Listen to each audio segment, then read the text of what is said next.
Hello and welcome to Rusted Junk, episode 3, season 4, episode 3, where we look at the 1986 film, The Mosquito Coast, starring, as you can see behind me, Harrison Ford, River Phoenix, Helen Mirren,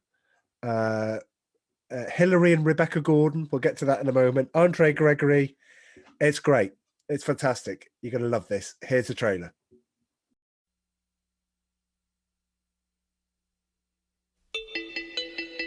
We eat when we're not hungry.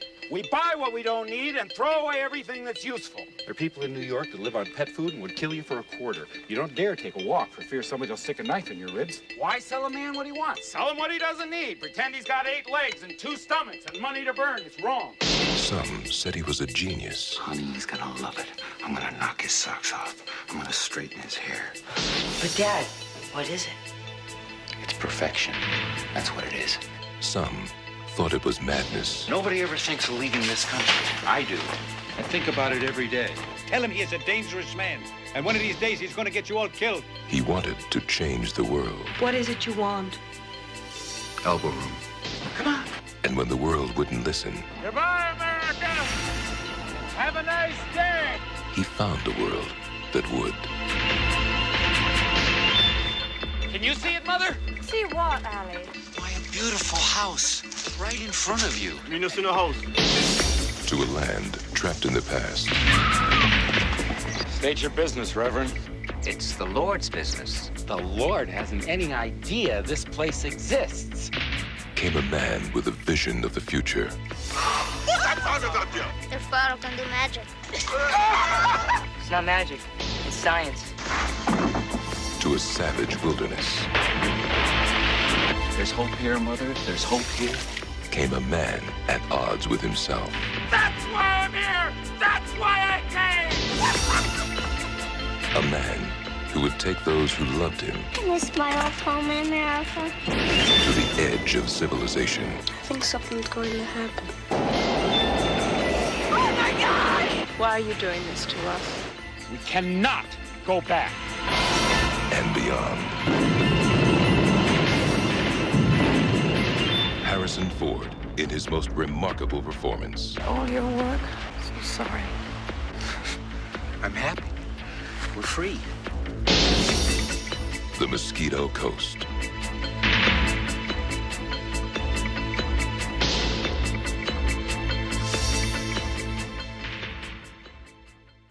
So, Mosquito Coast. Yeah? I love the bit in the trailer. Harrison Ford in his most memorable performance. I'm like, oh, okay. Not Indiana Jones and not Han Solo. And this was 1986. 1986. So all basically Temple of Raiders of the Lost Ark and Temple of Doom were done. And all 3 Star Wars films are done. But apparently this is his most memorable performance. So what I would say is, if we were playing Pointless and we were going into the street and we would say, in 1980, what is Harrison Ford's most memorable performance? This would be a pointless answer. I know we keep mentioning this game show, Pointless. For our American friends, you may already have it now. I don't know. But it's a game where you would have to list the answer that nobody would think of. And I'm guessing it would be Mosquito Coast. So sorry, Mr. Trailer Man. I think you're wrong. Anyway, so Maybe they did that just to boost the footfall to cinemas to get people to watch it. No. Well, hang on. There's some merit in that. It is a memorable performance because I certainly never forgot it. So it was nice to revisit it. I would say in some ways, but most memorable. Okay, right. Let's get to the all important. The thing about the thing. The scores on the doors. As ever, ladies first. That doesn't mean me. 6. 6. 6. Okay. I'm going 6.5. I know we normally try and I would say why 6. I'm going 6.5. Why 6? Why the half? We'll get to that. Why 6? Yeah. I would have given it 5, but had it not been for River Phoenix. Oh, that's my 0.5. Oh, okay. Okay. I see. All right. Yes. Yeah, he's a really good actor, isn't he? Taken too soon. Oh, we will get to that. I've got some interesting things to tell you about River Phoenix and why this film was probably a bit more personal to him than maybe something like Stand By Me. But we'll get to that when we get to it. Yeah, 6.5. I always had this in my mind as a sort of 7.5, 8 out of 10 film. And you go back and then you go back and watch it and you go, it's good. I don't think you think it's good. I think it's good. You think it's a 5 out of 10 film without River Phoenix. Yeah. So I don't think it would pass the would you watch me again test with you. No, I wouldn't. Right. Okay. It would annoy me. What would annoy you? The plot. Right. Oh, so it's not a performance. Well, I don't think Harrison Ford is particularly great in it, to be perfectly honest. My goodness. But maybe it's because I didn't really gel with the character that he was playing. And I thought the whole storyline was just absurd. But whether or not that was the point, I don't know. But okay, I wouldn't really expect any normal sort of scientist to uproot their family and go and live in a desolate area with no infrastructure. No, yeah. Now, obviously, I hadn't read the especially with young kids. That was just, for me, that was irresponsible. I know it's great to have adventures, but surely you'd check the basics before you'd go, wouldn't you? It's more. I think it'd be more palatable. Certainly, when I was watching the film, that if he said, "Do you know what? We're going away for a year, and then we're coming back after a year." Right, we're going to do all of this, but there is a finite time on this, and that's it. And then, but it literally is, I mean, we'll get to it. It's like goodbye, America, have a nice day. You saw that in the trailer. And you're kind of like, wow. Yeah, I think it was, well, I don't know. Do we talk about it now or do we talk about it after roll call? I don't mind. Yeah, well, I'll tell you what, let's do roll call. Okay. And then we'll get into it. Because I personally think this is a tricky film because there's a lot of things in it. And I'm not sure, even with our initial scores, we're being entirely fair. So let's progress. Let's progress it. Okay. Because I mean, sometimes have I ever changed your score? By the way, have you ever changed my score? Have I ever? No, I've fiddled it. Yeah, I get a deep fake, and I put back to school at 10 out of 10. Oh, you deep faked me. Raved. Yeah, you raved about back to school. Everyone thought you loved it. Anyway, have I ever caused you to want to change your score? Bump it up a little bit. I think I don't think so. I think we might have done sometimes. No. I think what the maybe the Untouchables, but that was high score anyway. Maybe, but the feedback from listener 17, thank you again for the sure thing recommendation, was that the direct feedback was you seemed to enjoy it a lot more than you gave the score. So the score that you gave it, you seemed to enjoy it a lot more than that. What? Which film? Sure thing. I think you did. We had a great time recording that, even though the audio was dreadful. Sorry. What did I give it? 7. I gave it a 7. Yeah, but you seem to enjoy it a lot more than that. You were up where I was with 8. Should have been an 8. You could watch that again. See it again? I'd watch the Sure Thing again. Right. Okay. Yeah, and maybe if I watched it again, it might get higher than a 7. I don't know. Okay. Well, we've got so many films to plow through. Conservative on my scoring, but I don't want to spatter every film with a high score because if I don't like it, I'm not going to give it a high score. Oh, don't worry. We'll always have Prancer. We'll always have. Say Midnight Run. I gave that an 8. Yeah. Okay. Well, you are allowed to give the scores that you want to give. What I'm saying is that when we talk about a film, do you go, "Oh, I didn't see it." Right. Okay. In comparison, then, Roadhouse, I gave a 6. Right. And it was this dreadful. got a 6. Yes. So. Okay. And you wouldn't watch Roadhouse? Well, you would watch Roadhouse again because you'd want to see Patrick Swayze's chest. And having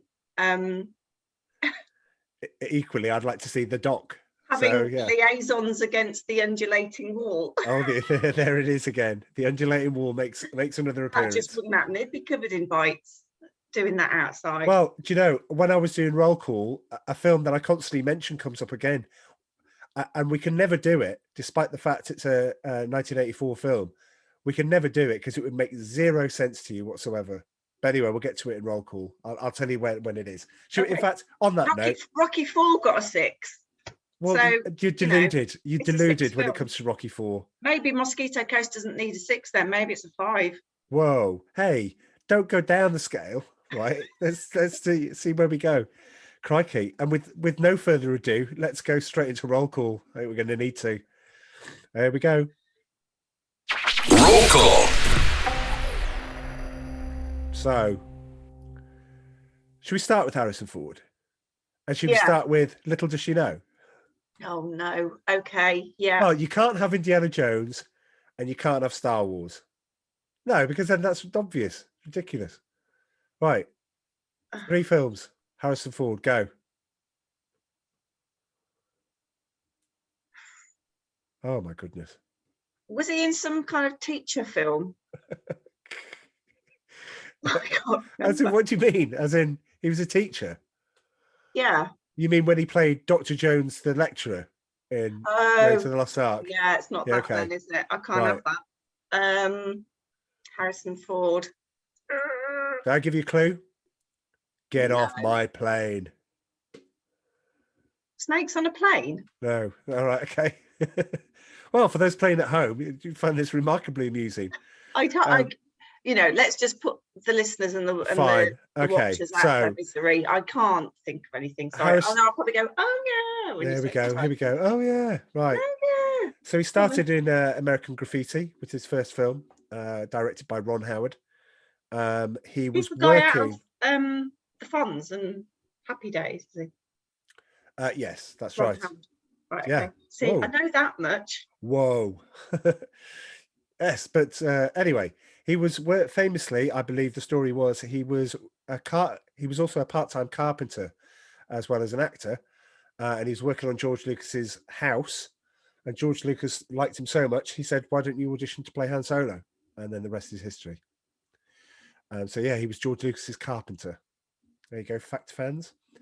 But anyway, American Graffiti, Star Wars. I'm going to name a couple of films in between the time. I always liked The Guns of Navarone. I always thought that was a good film. And they did a sequel in 1979 called Force 10 from Navarone. And it was great. And I always remember Harrison Ford in that. He was really good.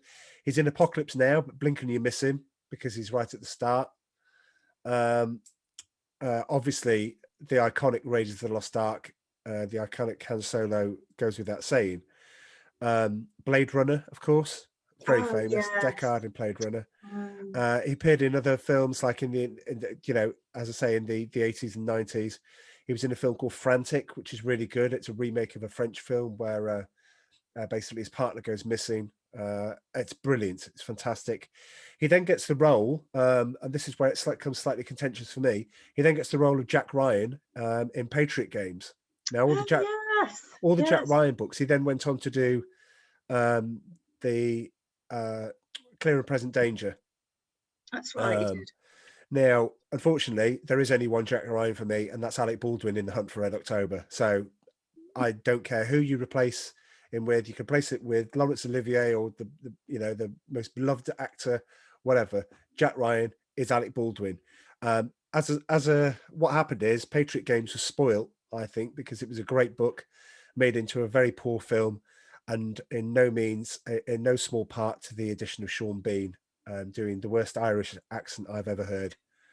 But then again, when does Sean Bean lift things and make things better? And the answer is, it never happens. What about the whole Sharps series? I never watched it. Is any good? Well, I thought it was quite good. Oh, don't let me guess. He swashbuckles. He gets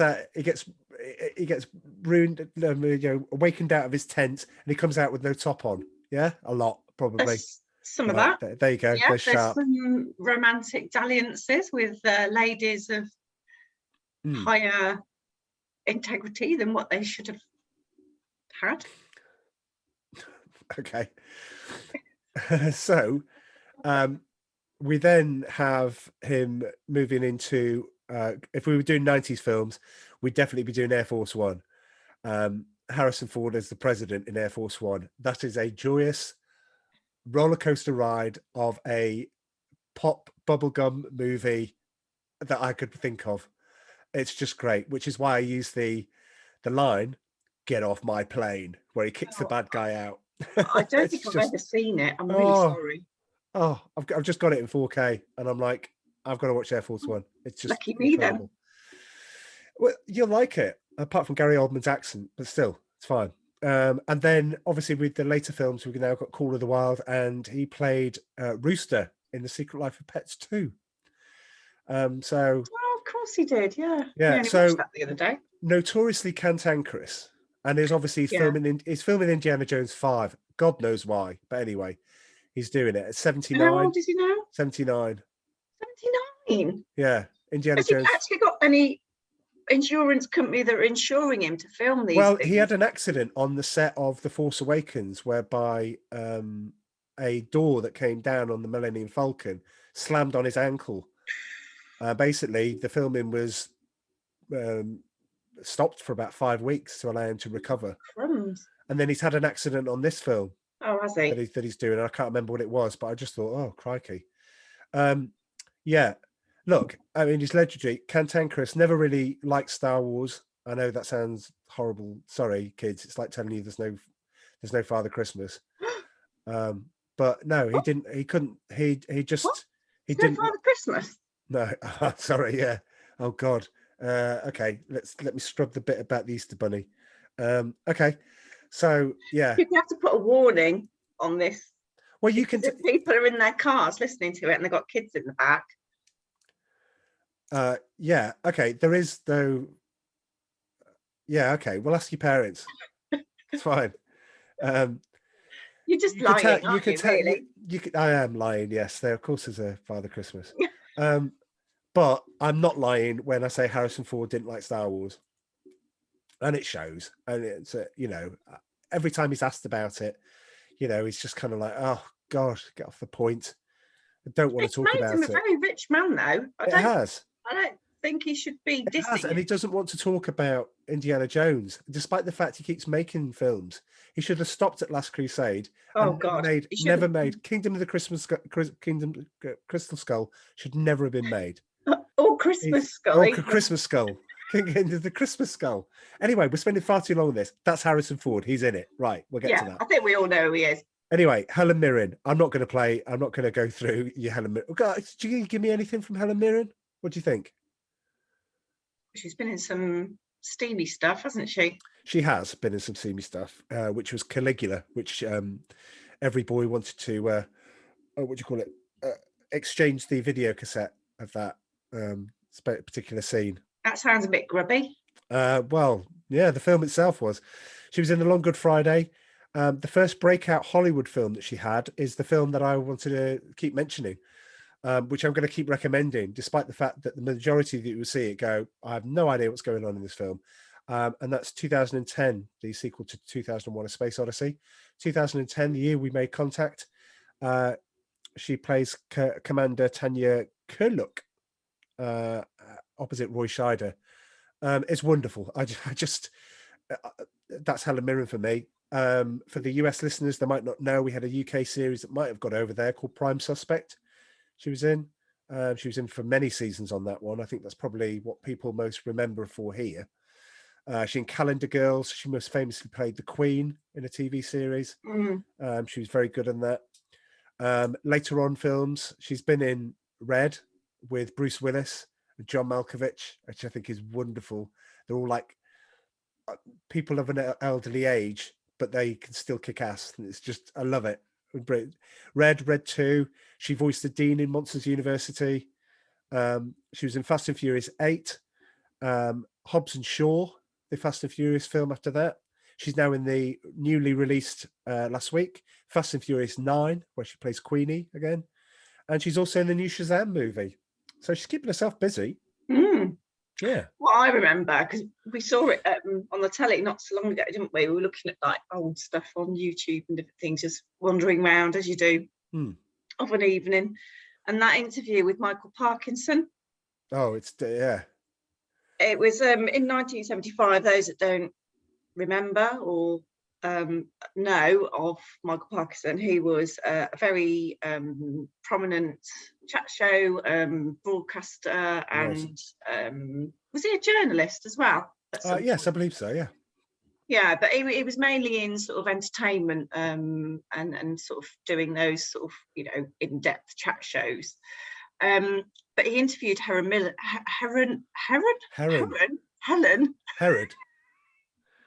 Okay. Helen Mirren in 1975. Now, you can obviously understand at that point in time, it wasn't actually very politically correct, or so there's a lot of he refers to her boobs, breasts, as assets, doesn't he? Yes. And he asks her a very weird question about whether or not her you know, her assets, oh no, her equipment, that was it. Yeah. He said he asked her, she was actually then 30 years old in 1975, if her equipment distracted audiences and whether serious actors can have big bosoms. What a kind of question is that? It's a question that a 70s talk show host would ask. But it's got nothing to do with it. If she wants to get a kit off in a Royal Shakespeare Company get up and you know, her acting and so on. I agree with you. It is uncomfortable. She's got a cracking figure, and she still has a cracking figure, and she still looks after herself. Yeah, I just thought that was just really a wrong way to generate audience ratings, if that was the angle that it was coming from, or whether it was actually a genuine statement or question. And he's never apologised for what he'd said. Even to this day, he's never done that. Well, it's the era of George Best, and it's the era of, you know. Anyway, it's a good chat. I would recommend watching it on YouTube so that you get a flavour of what's made Amanda so mad about it without getting annoyed.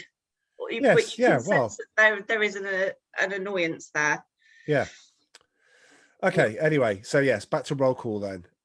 River Phoenix. Well, we covered when we did Stand By Me. It is correct in order to say that, you know, Taken Too Soon is one of those things where in River Phoenix's example, it is. Stand By Me. He was also crossover. Harrison Ford loved him so much in this movie that he invited him to be young him in Indiana Jones and the Last Crusade, of which he's brilliant. He's very in it. 10 minutes, brilliant. I mean, it really is. I know I talk about things like Little Nikita. I talk about Sneakers with Robert Redford. Love that film. But he also did a film called Running on Empty. So two films, Running on Empty. I don't think we discussed this last time. And My Own Private Idaho. My Own Private Idaho, he did with Keanu Reeves, and he played. They were basically lovers, and I remember it being a really personal film. I can't say that I liked it as a film, but I thought it was performance-wise. I remember back on something like that and go, yeah, I've forgotten all about that. Because today when I was swimming, I'm listening to a movie podcast talk about Indiana Jones and the Last Crusade, and they talk about River Phoenix a little, and that's what spurred my curiosity to find out about this cult that he was part of. But we'll get to that when we get to the film. Okay. He was in Running on Empty with Martha Plimpton, who plays the Reverend's daughter in this. They started going out when they met on the set, and they went out for 4 years. Yeah. So there's a crossover. The two younger daughters, Hilary and Rebecca Gordon, are both twins, but they appear in another film that we're going to cover this season called The Great Outdoors. So they do a similar thing there where they don't say an awful lot in the film. Andre Gregory played the preacher. I loved him I really liked his performance. I just thought it was good, a solid performance. You actually believed that this guy. When I was looking through his filmography, it's not a lot. He was a sort of cameo, I suppose, in Demolition Man.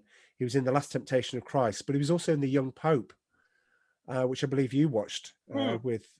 So he was in that. He played one of the cardinals. But anyway, and then we get to Martha Plimpton, Running on Empty, Parenthood, with a host of stars in that. She's really good in that. Of course, she's in the Goonies. She's part of the Goonies. But she's also been in things that I haven't watched. She's been in Raising Hope, which has been a long-running series in the US. The Good Wife, which I believe you started watching season 1 and got bored with. Yeah. And then she produced she was in Frozen 2, the voice of Yelena. Could I tell you who Yelena is? No, I can't. So yes. Sorry. But anyway, that's roll call. We'll get to another thing. So let's get into the movie itself then. So Harrison Ford plays Ali Fox, who is an inventor. He's basically a tinkerer, a fixer, call him whatever you like. He has very grand ideas about the sorts of things that he can do. But he is very upset about America. He's very upset about the direction it's going. He rants to River Phoenix, his son. And you're kind of like, yeah, it all feels a bit. He's very, very full on in that sense. And one of the things that he'll do. I think I'm going to read this out because I think it sets the scene for where he is. He's talking to his in Stand By Me. Richard Dreyfuss does the narrating bit. In this, River Phoenix is the narrator. So he's looking at it very much from his perspective. And so he narrates and says, "My father was an inventor, a genius with anything mechanical, 9 patents, 6 pending. He dropped out of Harvard to get an education," he said. "I grew up with the belief that the world belonged to him and that everything he said was true," which cuts to Harrison Ford going, "Look around you. How did America get this way? Land of promise, land of opportunity. Give us the wretched refuse of your teeming shores. Have a Coke, watch TV." And River Phoenix goes, "Have a nice day." And he goes, "Go on welfare, get free money, turn to crime. Crime pays in this country. Why do they put up with it? Why do they keep coming? Look around you, Charlie. This place is a toilet." So he's pretty much decided that he's got to do something else. He's underappreciated. I think the setup at the start, he has to fix the air conditioning on a barn or the asparagus would die.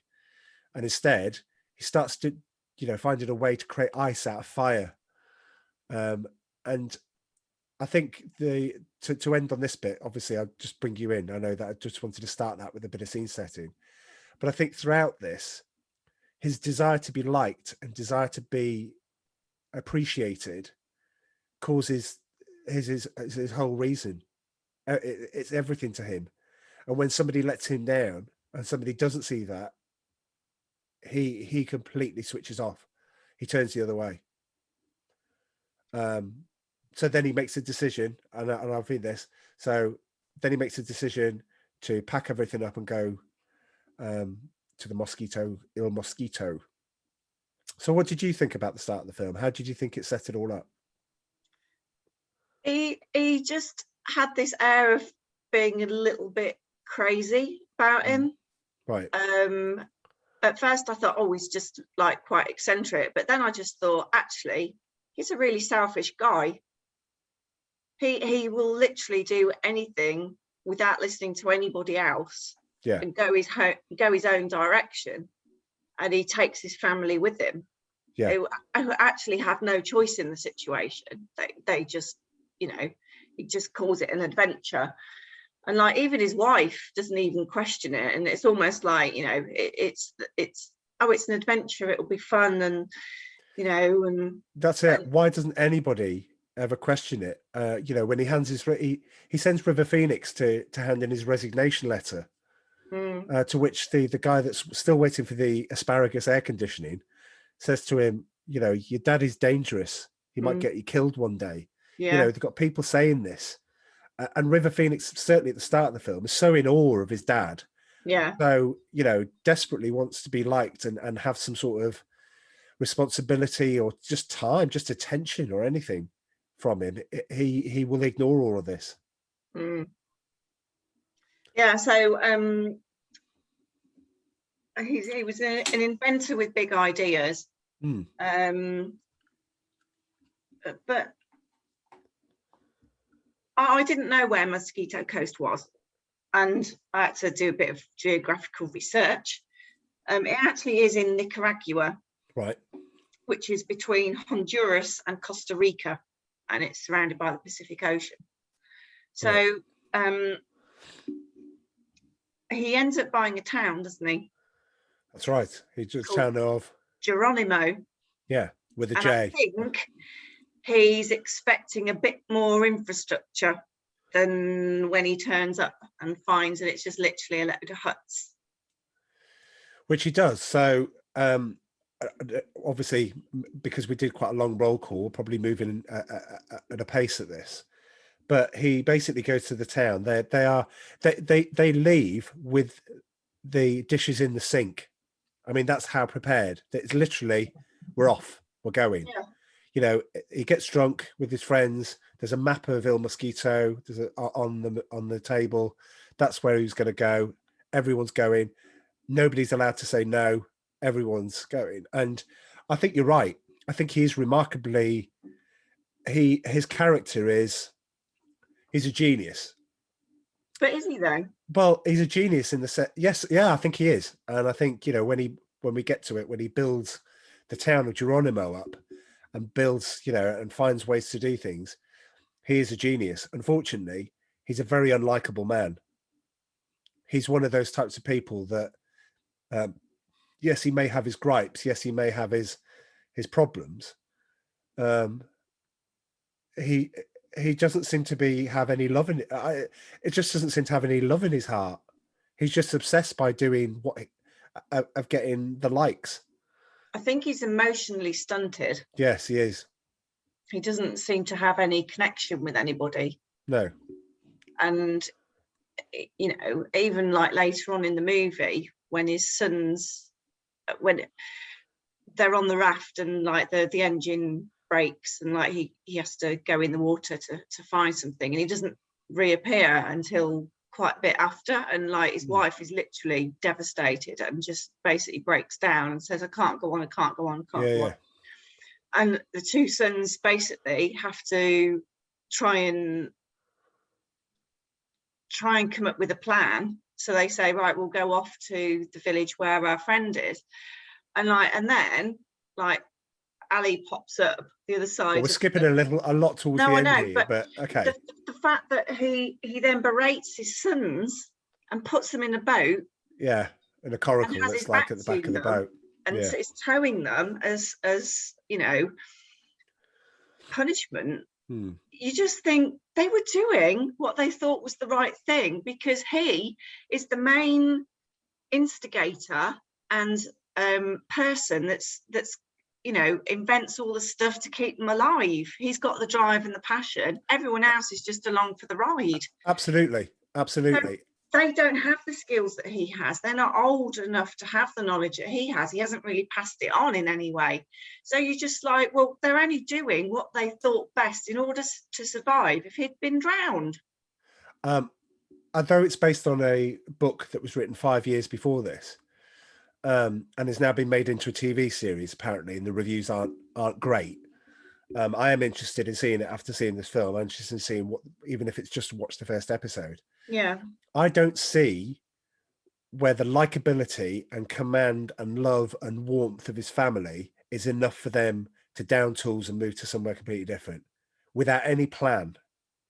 They've got They've got 4 kids, right? Of which go there.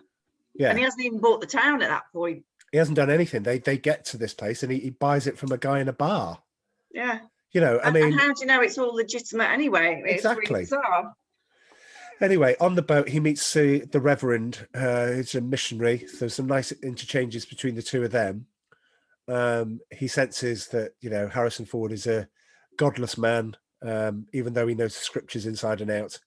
Probably a bit like me, actually. I know quite a bit of Bible. You don't know the scriptures inside and out. I don't know inside and out, but I know enough of them. I know enough. I know all the greatest hits, should we say? But he meets there, and on that boat, River Phoenix meets the missionary's daughter, Martha Plimpton. And she comes up with something weird. She goes, "When I go to the bathroom, I think no, what is it? When I think of you, I think of you whenever I go to the bathroom. Do you want to be my boyfriend?" I'm like, "That's weird." Anyway, he's got church in down that way, as they say. So we are going to see him again later. But yeah, so he buys. So you have a really interesting interchange between the guy that takes them there on the boat, and I've forgotten his name, and I really should look it up. If you could, while I'm saying this, if you could do the honors of looking up the boat, I think it was just a one word name. And I loved his performance. I thought he was a really good, kind, well portrayed character. I did look him up for roll call, but he didn't do an awful lot, unfortunately. So there wasn't really a lot to talk about. But yeah, he takes them there. Have you got it yet? Mr. Haddy. That's it. Yeah. Yeah. He's great. He's just a really good, especially towards the later end of the film. So he takes them to Geronimo. They get there. The place is in tatters. There are people living there, but they're very desolate. He just looks at it and goes, "Oh, this is opportunity. This is where the kitchen will go. This is where the lounge will be. This will be where the two-tier place will go." And he does. He basically he just has this vision. It's like a complete disregard to anyone else that's living there. He has no gumption in saying, "Yeah, we're just going to pull that down and redesign and do this." There's not even a no, but he does do a speech. He does a speech, and then he tells them, "This is what I want to do as your new, as the owner of Geronimo. I will make your lives better." He color codes all the tools. He gets them in and saying, "You people have got a job. You people have got a job. You people have got a job." This is why he's a genius, because he sees all of this. He sees where he wants it going.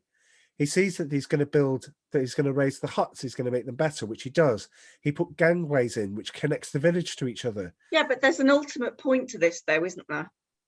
He hasn't gone out there just to do that. He's gone out there to do what? To live. No. Well, he doesn't envisage going back, so he wants to live there. Yeah, but the whole point of him doing it was so he could make ice. Yes.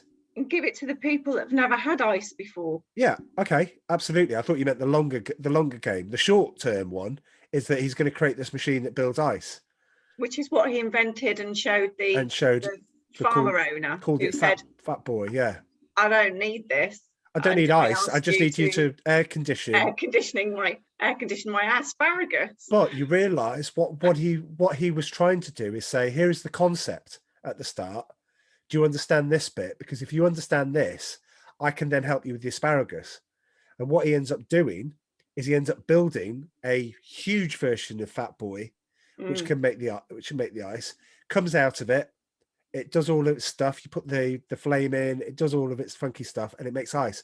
And he comes out of it with ice and throws it up in the air to people that have never seen ice before. But it also air conditions as well, doesn't it? Exactly. And then he switches this on and said, "Oh, by the way, it can do this. And by the way, it can keep things cold and refrigerated. And it can, and all of these pipes run into their huts and make them air conditioned." And you kind of like, he's a genius. This is, for that particular time, he's ended up making this. He's ended up doing what he's doing. And there's a point. But the question I had was, sorry, do they actually need this? Because they've survived to this day. They have now without it. So do they actually need it? Yeah, but he's not talking about putting in a TVs, and he's not talking about building them, theatres and things like that. He's not talking about totally westernizing it. He's just talking about making their lives better. He wants to be appreciated. They all appreciate him. No, but making their lives better, it's a very ignorant way. It's a very Westerners way of seeing things. But that's, yeah, well, that's what the film explores. You know, My way is better. Is it better? Not. I don't know. If you'd never had air conditioning, would you ever want it? I don't know. I mean, these are all sorts of questions that you can, you know, arguably, are their lives still the same, but just made more comfortable?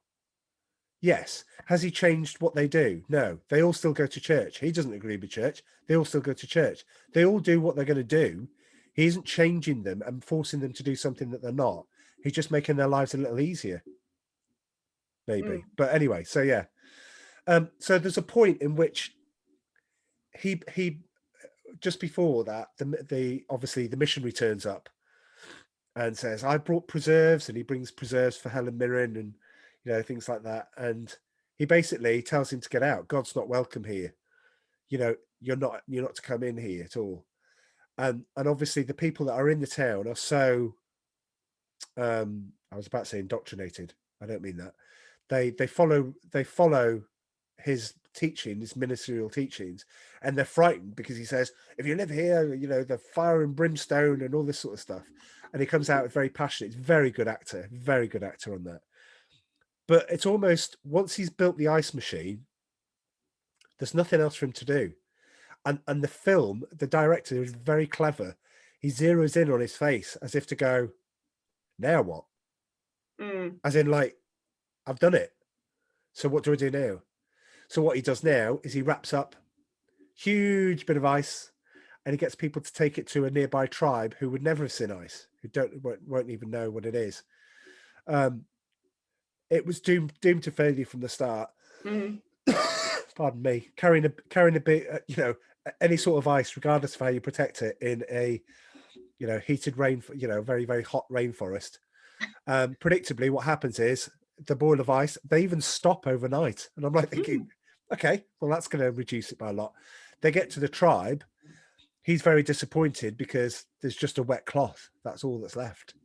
There's nothing there. So he can't show them what it is. And I think that's where, at that point, the film takes a little bit of, you all start to see, River Phoenix starts to see a change in his dad. Yeah. And you do see a change in that because, you know, he's parroting his, you know, he's parroting his dad after they deliver the ice. You know, he's going, ice is civilization, says River Phoenix, or as if he wants to repeat what his dad's been saying. You know, that ice will make things better for all of these people. Again, you drift into that sort of territory. But when they're at the tribes, they notice there are 3 guys being held captive there. Wow, I didn't think they were being. Yeah. Well, yeah. Anyway, he talks to them and says, you know, if you need anywhere, you come down river, you can come to Geronimo.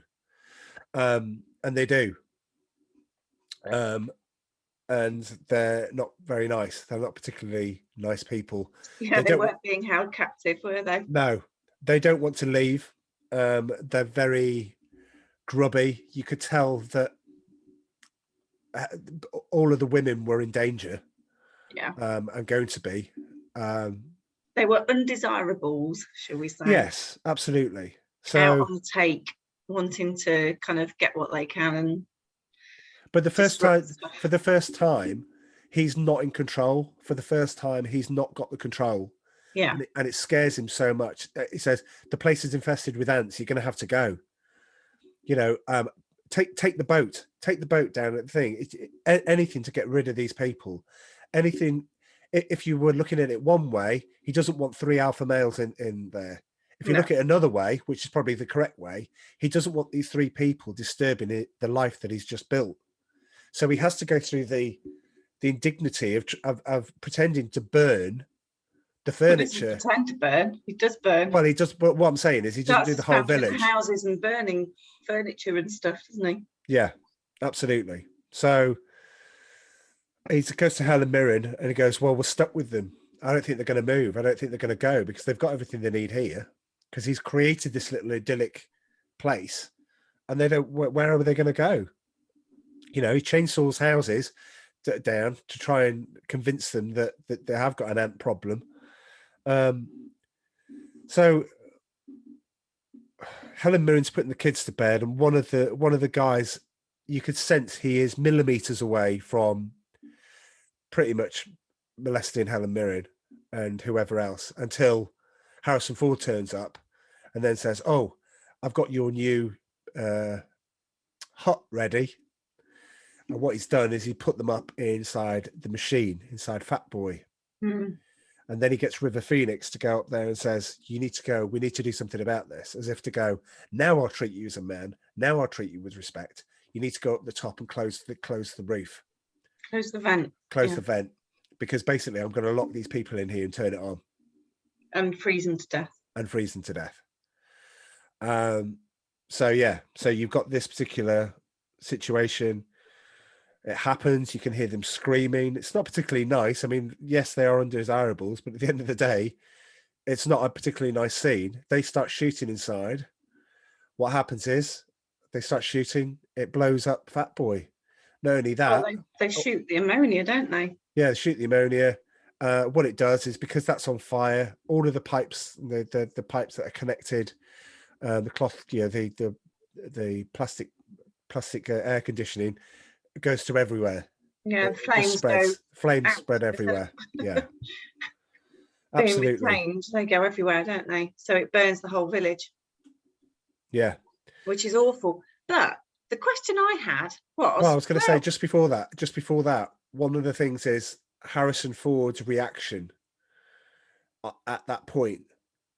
The camera focuses in and reflects the flame in his face as he's screaming. I mean, you don't hear the scream because it's caught up in everything else that's going on, but you just look at him and he's just a broken man. It's just all disappeared in front of his eyes. Is that because his invention's gone? Everything's gone, and it's a real point of the film. I felt quite emotionally invested at that point. I felt really sorry for him. Oh, I didn't. Yeah, I know you didn't. Well, no, he just tried to kill three. Well, he did kill three guys. The thing that concerned me, though, was where were all the villagers when this was all burning? Because there weren't that many around, were there? At the ministry. At the, yeah.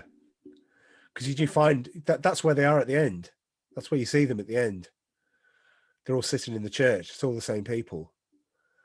We're sitting in there. So, predictably, you see it the next day, sees the wreckage. Everything's in tatters, in flames, and smoking. And what does Harrison Ford say? That's it. We're free. But we have to leave here because I've just polluted the entire river. Yeah. Oh, with God, ammonia. it's awful. Yeah. I've written in here my notes. Robbers plan to freeze them to death goes wrong. Catastrophic results. It was just a catastrophe.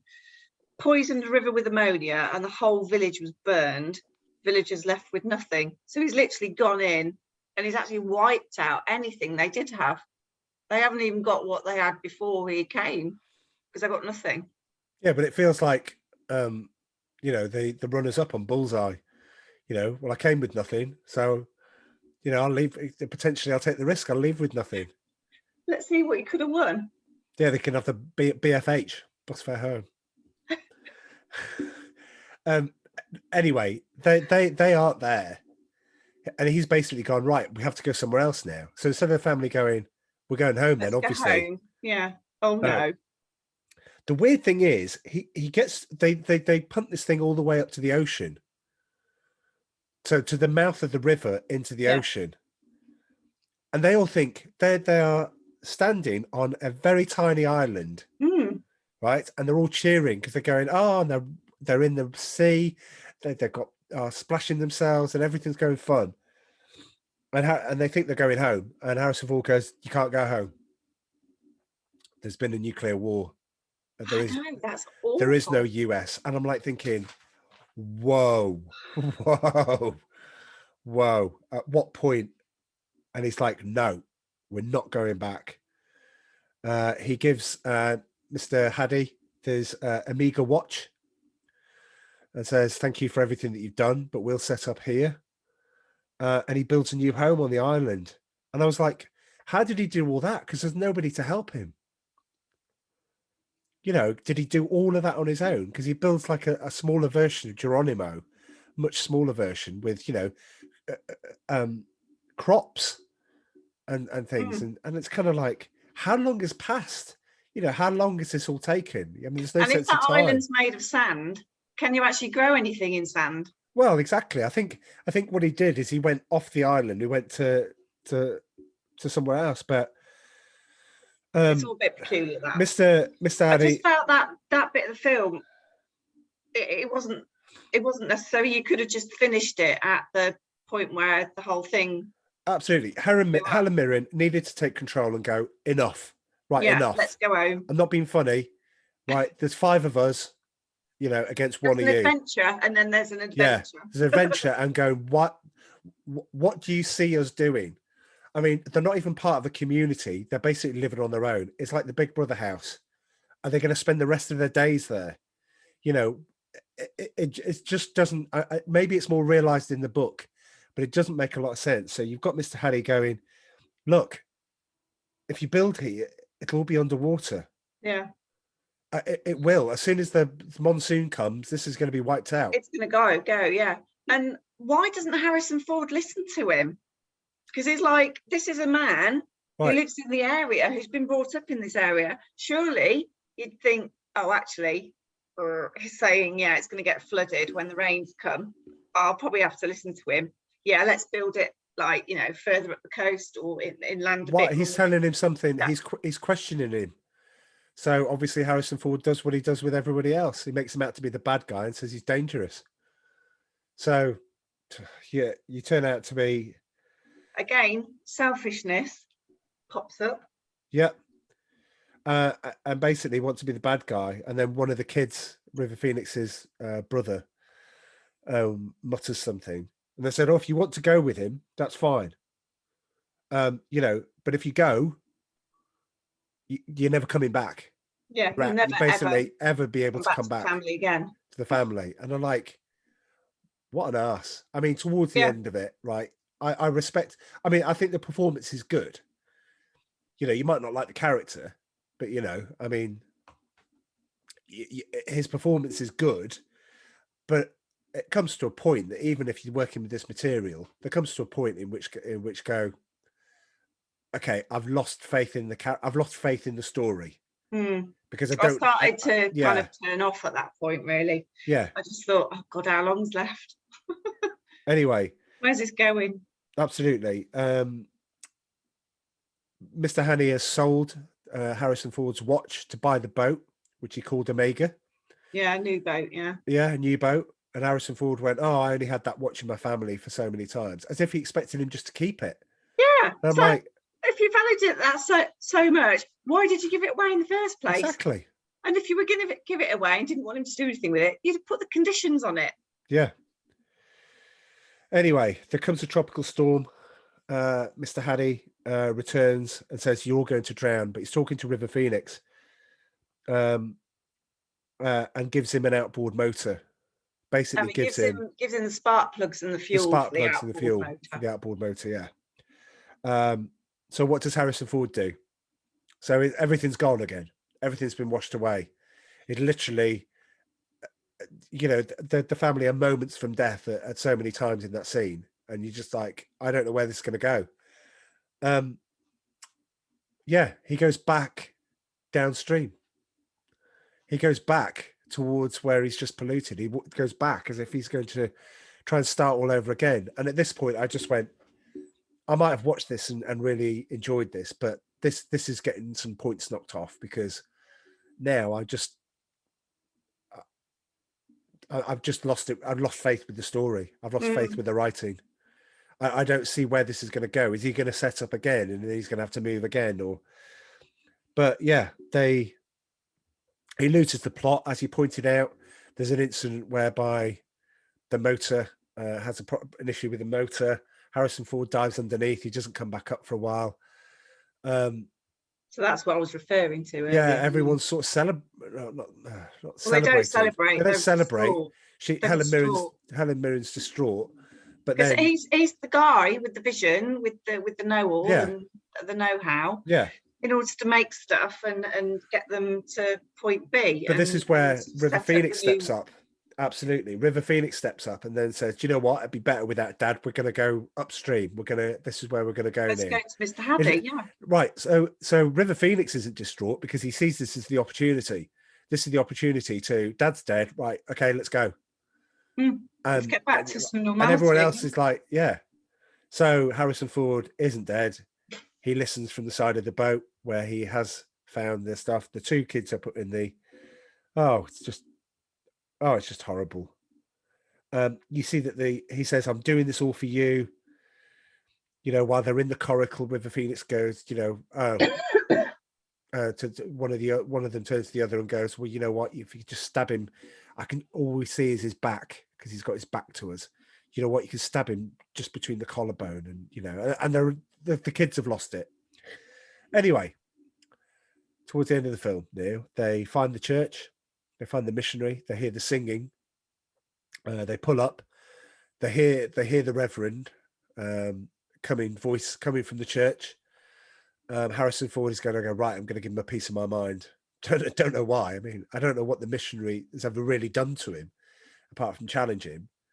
But he sees it as this is established. It's a nice, well-built place. It's very, very nice huts, very nice houses. Homely. It's homely, and it's got some kind of society to it, hasn't it? And some greenery to it. It's obviously, religion money has put into it. But he gets in there, and it's a video link, and they're all his villagers.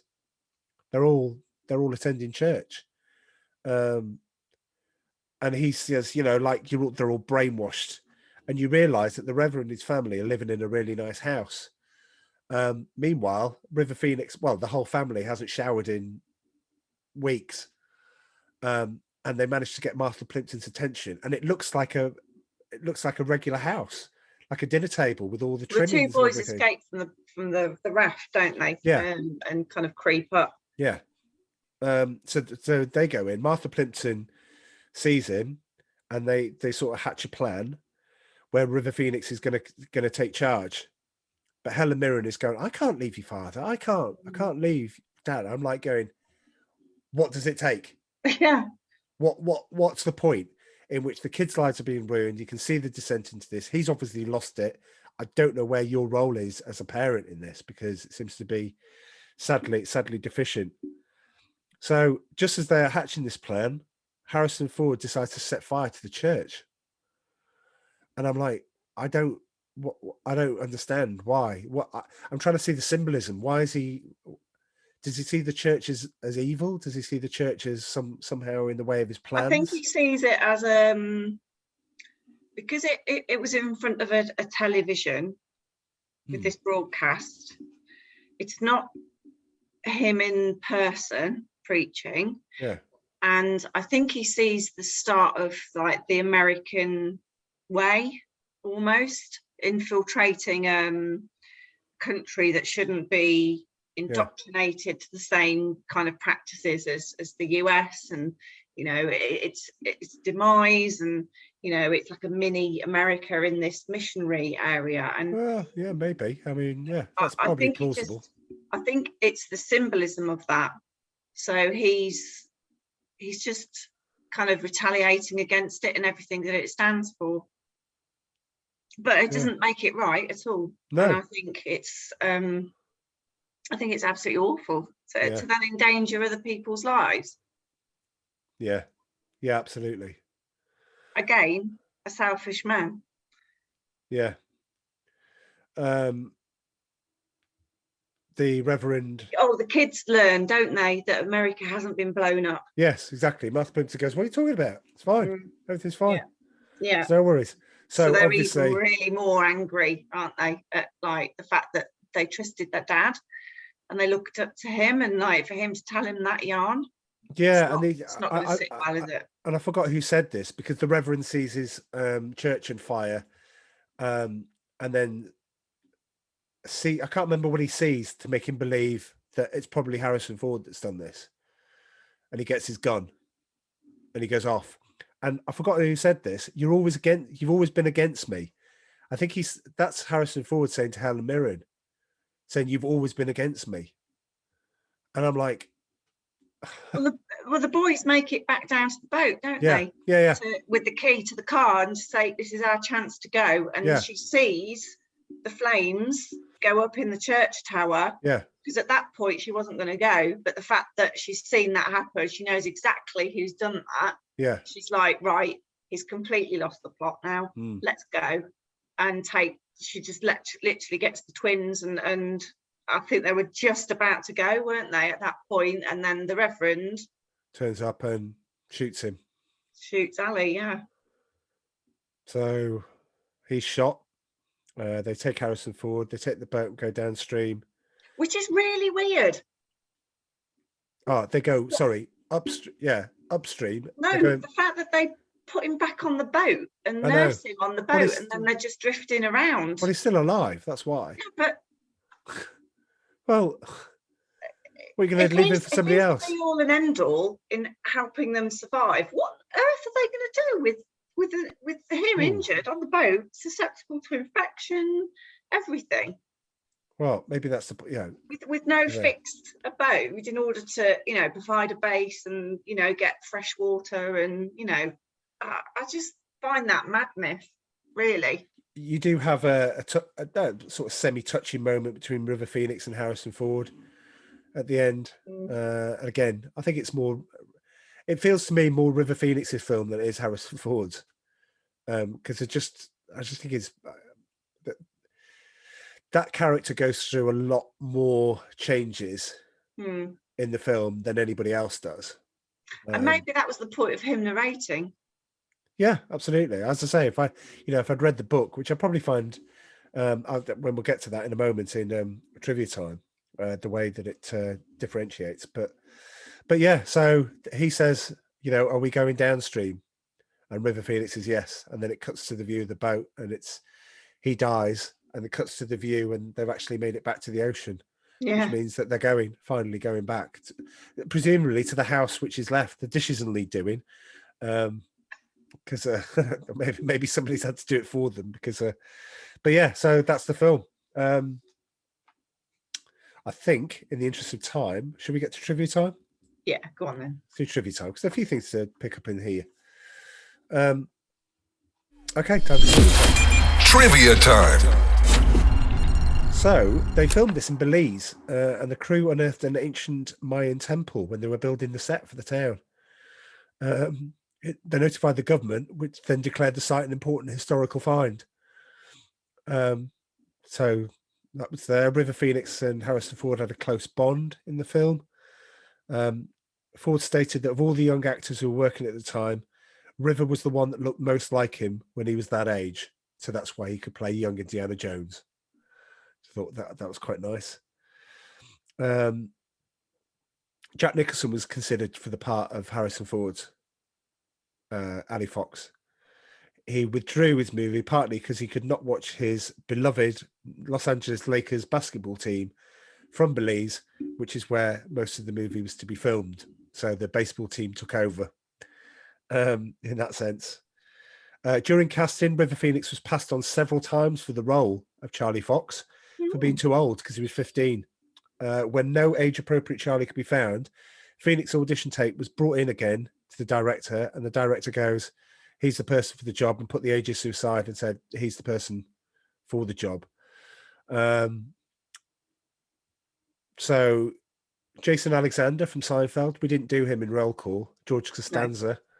He played a store clerk in the bit that got the venting from Harrison Ford. Weirdly, during shooting in Rome, Georgia, while out shopping, so they filmed in different places. While out shopping, in what turned out to be a not so safe area, he had a gun put to his head from behind. Not knowing what the thing pressing on his head was, Alexander twisted, reached up, grabbed the robber's hand and arm, and pulled forward just as the robber started shooting. Alexander claims he managed this due to long years of martial arts training. He was not hurt and managed to break the man's arm and one finger as he pulled the gun from his hand before fleeing the scene. Alexander has told this story on several interviews, notably on Kevin Pollock's new podcast. So the movie was released 5 years after the source novel, which I thought was good. Harrison Ford had said about the film, "It's the only film that I've done that hasn't made its money back." It didn't. I'm still glad I did it. If there was one fault with the film, is that it didn't fully embrace the language of the source book. It may have properly been a literary rather than a cinematic exercise, but I think it's full of powerful emotions. I don't expect him to chuck, his performances under a bus. And it's weird because the book was written by Paul Theroux.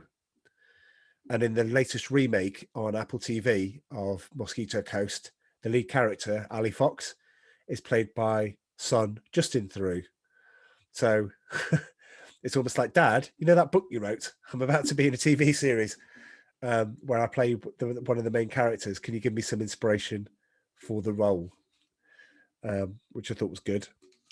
But yeah, the book's rather gruesome ending was toned down for the movie. In the book, Ali Fox finally collapses, after which he's eaten by vultures, creatures that he despises throughout the whole book. In the movie, the character slowly dies from his wounds. So, yeah, there's a few things on Trivia Time. It wasn't going to be a long, extensive one. But what I wanted to say was give you a bit of an insight on a final note of River Phoenix, because I didn't actually realise this until I'd listened to the podcast that I did this morning. He was in a cult called the Children of God, with his parents. So I'll just read this bit out, and I'll have to, just because there may be people with small children listening, I will just try and sugarcoat this. But his parents, Hart Phoenix, his mum, Hart, and John, one of the paths they took on the back roads to enlightenment was jumping from commune to commune, Oregon to Colorado to Texas, mostly under the influence of intense drugs. John and Hart soon became missionaries, in inverted commas, for the Children of God, a cult founded by David Berg. Though not compensated for the work, John was given the lofty title Archbishop of Venezuela and the Caribbean. The family settled outside Caracas, where 5-year-old River and his 3-year-old sister Rain distributed cult pamphlets while performing music on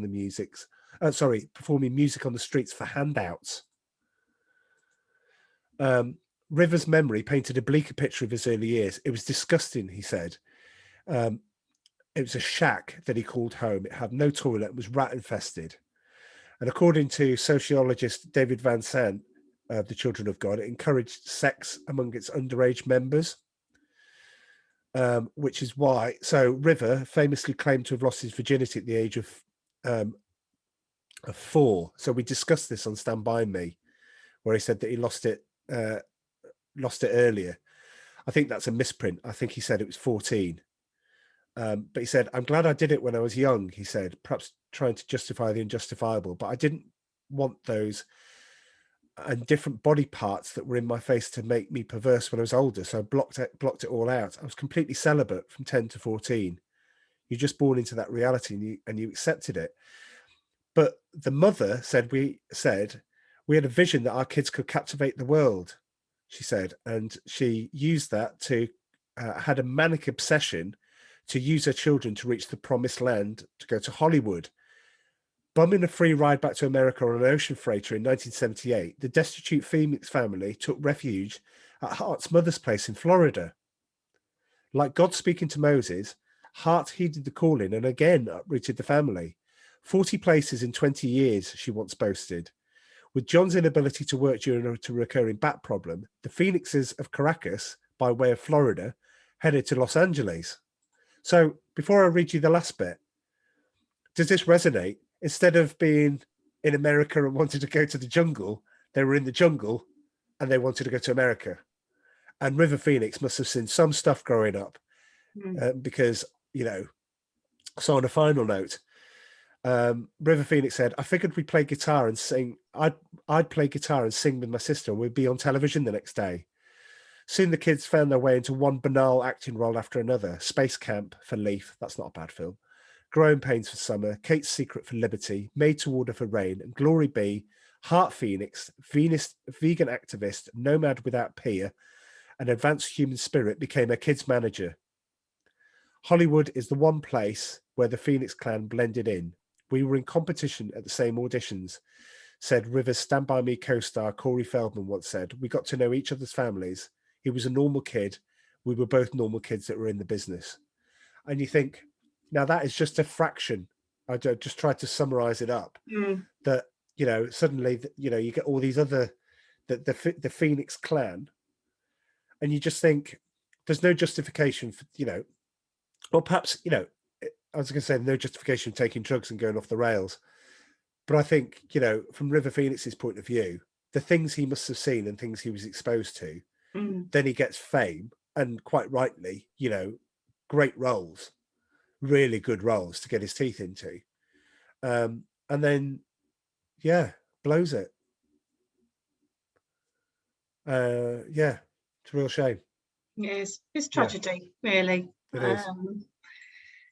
Yeah, for such a talent to have gone so soon, really.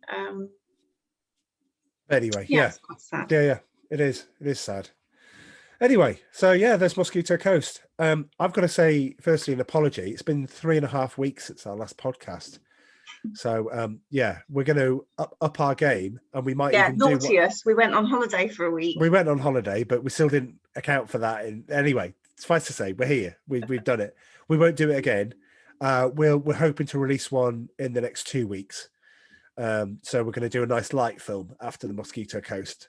I don't know what we're going to do yet. It might be either summer school or it might be police academy. I think we have we had a request for police academy? I think. Right. Anyway, do you know what? Just that reaction alone, we're doing police academy. Right. So no. There you go. Well, it's a request, sweetheart. You can't ignore our listeners. Can't ignore the Someone listeners. doesn't like me. Well, wait till how the duck arrives 4th of July. Oh God. Yes. Oh, sorry, Howard, a New Breed of Hero, as it was called. But yeah. Oh, you've got two great. Well, look, Police Academy's great. It's fine. Still holds a test of time. It's very politically incorrect, but then they all were at that time. So fun. Right. I've never liked them. Should we not do it then? Should we just say to our listeners, don't worry, well, you can send in your... Well, I don't know. It's up to you. I don't know what's on your list of films to do. Well, we've got some... well, we could either do Real Genius or Summer School and then part Police Academy for another time. Do one of those two. But we'll have a chat about it. Anyway, lovely, wonderful listeners. Sorry, it's a bit down, that one. But I mean, it's a heavy film, to be honest. It was a heavy film, to be honest. There really wasn't a lot of laughs in it. There weren't any laughs. No, yeah, you're right. Yeah, you're right. But yeah, strangely, I will watch the TV series, and I dare say I might pick up the book. But anyway, I'd be interested to see how the book differs to the film and what they didn't do in the film where the book should have sort of overwritten. Yeah. And one of the things that is on my to-do list, very large to-do list, is to read Lesson Zero and to see how that differed from the film, because I really wanted to see the difference between them. Because and now I'd have characters in my head. I'd have James Spader as a drug dealer, and you know, everybody in there. Anyway, so much lighter the next one. Get in touch with us, please, by all means. We're going to start doing a lot more content for the Facebook page, and maybe even resurrect the Instagram page. Who knows? I know. Who knows? But Twitter, nobody seems to sort of react on Twitter, so we might be leaving that to one side. You can contact us on Twitter. We'll get the notification. We'd love to hear from you. But if you want to send us a message, send us Facebook Messenger, as some of our listeners have done, which has been great. And it's lovely to hear from you. So please, you know, get in touch. Again, put recommendations in that, you know, Amanda will completely ignore if she didn't like, you know, if she doesn't like the film. So it's fine. Don't worry. I might even make you have to do Police Academy 2 back in training. Oh, Police Academy 3 back in training. Anyway, right, to be continued. Right, we'll see you on the next one. So I will say What I forget? Do I say cheerio? Mm. Cheerio. Toodle pip. Bye.